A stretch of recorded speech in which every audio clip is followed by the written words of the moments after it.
tasks to be completed, many to-do lists, regular shopping to do as well. And of course, there might be those last-minute requests by children to attend to, or not. It's a story about a little girl who goes up to her mom a couple of days before Christmas. Mom is busy preparing cookies and working on making pies for the guests who would soon arrive. The little girl asks, "Mom, can I please have a kitten for Christmas?" And Mom, focusing on her many tasks, along with many others, simply replied, "No, you'll have turkey the same as the rest of us." The context was a little bit different, I think, there, but had she really listened to the little girl's request? I doubt it very much. But that's what happens sometimes in Advent. So many tasks to do. And sometimes I've been finding myself even being told, when you say something, and people listen, even your own family hears it. I said, a couple weeks ago, and I said, that Advent is a time of waiting, and I have this thing about being immediate. I hear those words, Mom, it's waiting time, not immediate time. I heard that in the last couple of weeks. But I want things done yesterday, because that way I have more time later on. Advent is a time of patience and wondering how everything will come together. And you know what? Things will come together. It may not be the way that we wanted it. It may not be perfect. I know some people think, well, it's got to snow by, what time is that, 11 o'clock or something like that? Is that what we have to have that on Christmas Eve because that adds to the picture of an ideal Christmas. Well, there's only one Christmas that was ideal. That was the one that when Christ was born. The one that God foretold hundreds of years in advance. The amount of planning and preparation that took place is nothing compared to what we do. Hundreds of generations of people lived in the time from the prophecy to fulfillment. And where did he end up? In a stable. Lying in a manger. I think there would have been a little bit more preparation there, but that was the plan. This year I've been finding that watching television is something that's a little bit obscure. I find it catching my attention more, especially in the advertisements. You might have noticed that some of the advertisers are saying sale, S-A-L-E. Instead, they won't want you to focus on that. They want you to focus on the love. Different companies are saying sale versus love.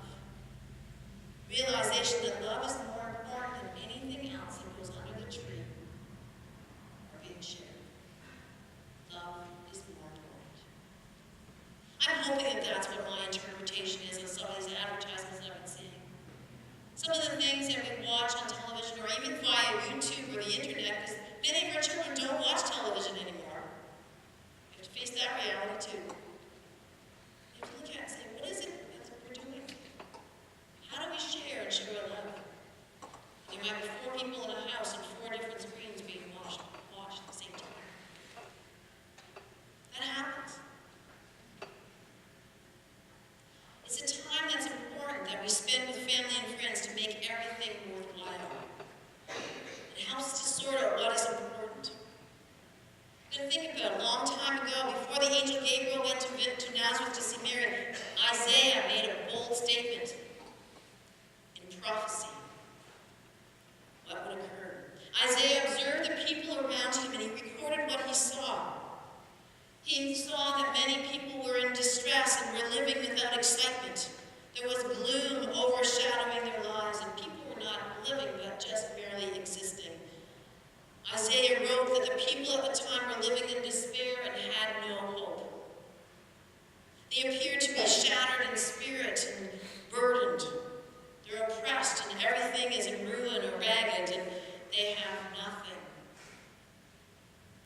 And it's in response to these observations that Isaiah is inspired by God, because God had changed the land of Zebulun and Naphtali through his presence. And so in the future, God will honor Galilee of the Gentiles by way of the sea and the Jordan River, that whole region of Judea. And Isaiah writes in that time when this area would be changed. one who would be born and who would bring light over all the darkness, and he would reign forever. In Isaiah 9, Ron Redwood is often quoted during Advent and Christmas as the mini biography of Jesus. For to us a child is born, to us a son is given, and the government will be on his shoulders. He will be called Wonderful Counselor, Mighty God, Everlasting Father, Prince of Peace. There will be no end to his government and peace. Peace will reign. And he will reign with justice and righteousness. And it will be God who will make things happen this way. But how did Isaiah know? God inspired him to write down the prophecy. But it didn't take place right away. 400, 500 years later, Jesus comes. And that hope was filled in the baby, a child, born to Mary and Joseph, the Son of God himself. And we have to think about who this Jesus is, because Jesus is the one who would question government authority without saying a word. He would be the one who would bring peace and hope to the world when people realized who he really was and is and can be. For to us a child is born, to us a son is given, and the government will be on his shoulders. To us a child, a son. Why did God give us Jesus? The question of God's gift to the people of Galilee, to Judea, and to the world is still being pondered throughout 2,000 years since Jesus lived. Why did God send Jesus? We know why, and that is in the sense of the story of Jesus teaching Nicodemus. God loved the world. But he did more than that. He so loved the world. That little word makes a difference. He loved the world to the greatest extent there could be. We can't understand that. We know we love people, we care about people, we show up, but do we so love them that we'll give them the world? But God so loved the world. He didn't want to love the world just a little bit. He loved the world to the greatest extent that we can't even understand. The depth of God's love was so much he not only gave his son, he gave the promise that if people believed in him, the world could change.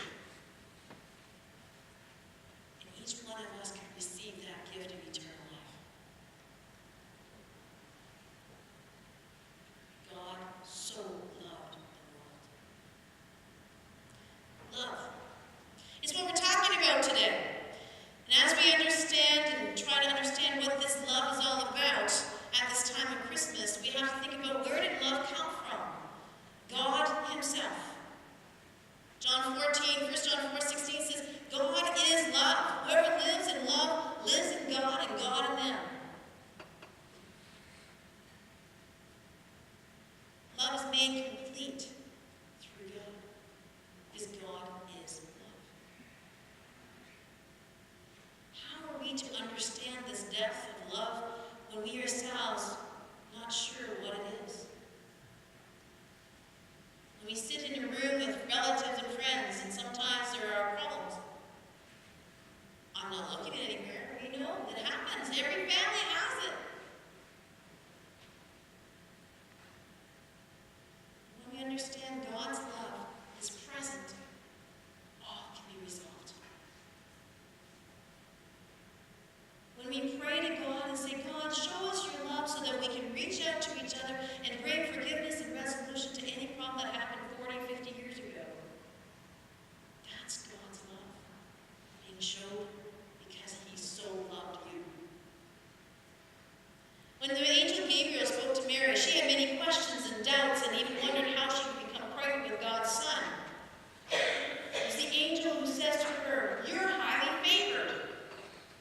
The Lord is with you. But why was Mary so highly favored that the angel would speak to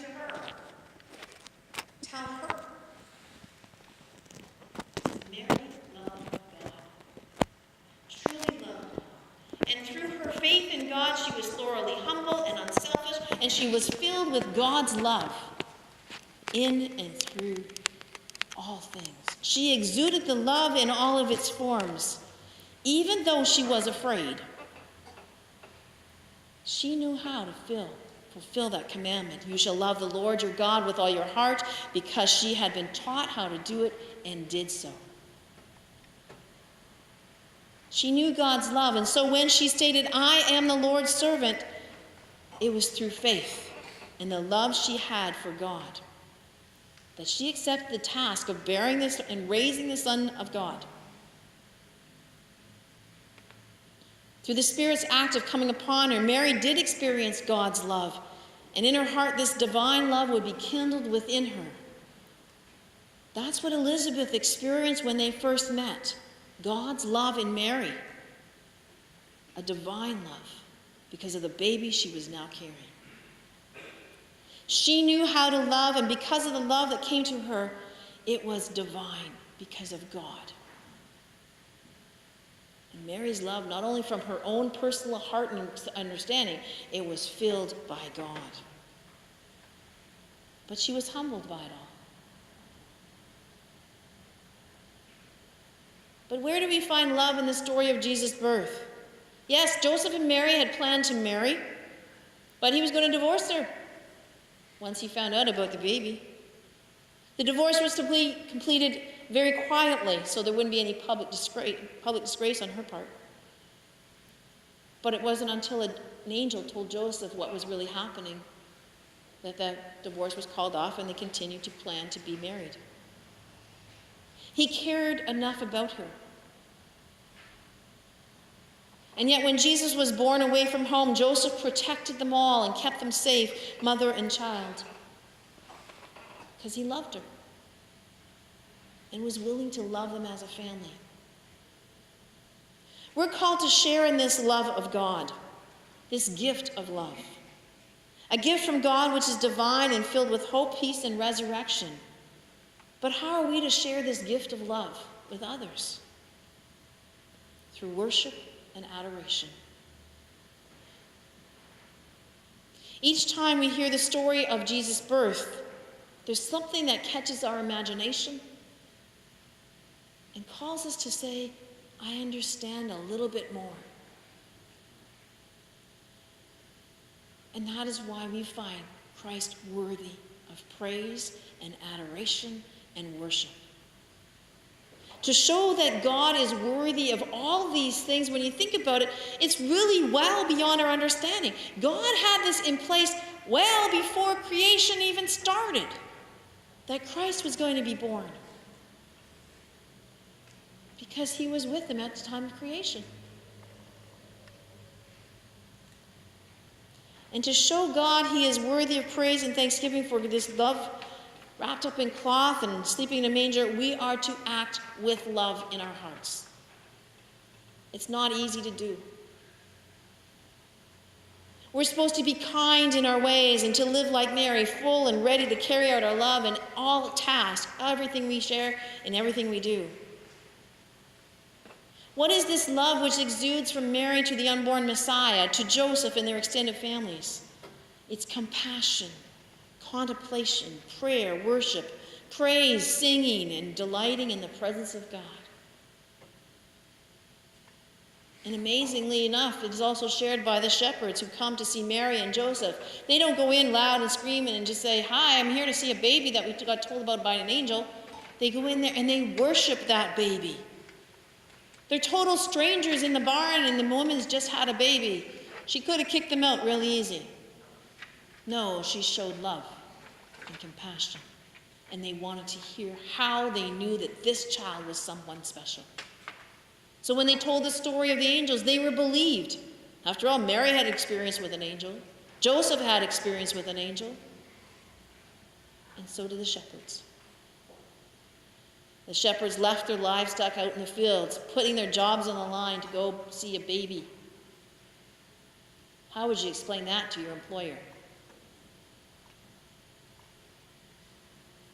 But they shared something even stronger, the love of God. And they were changed. Jesus came bringing love, taught us how to love, and is God's love in human flesh. And it's the feeling, the experience we have after all those presents are open in that moment of when we're gathered around family and friends. It's the love of God who made it all possible. Where will you look for love this Christmas? Where will you find it if your heart is not open to receive it? Music in the choir? Cozying up warm by a fire? Sharing in time of food and friendship? The season of the Spirit itself? Giving a gift to another? Wherever you find love, that's what Christmas is. The shepherds found love in the stable and worshiped that baby. The gifts of Christ are hope, peace, joy, and love. Have you found them? Look in that manger and worship. God has enabled you to do this with your hearts, your voices, and your minds.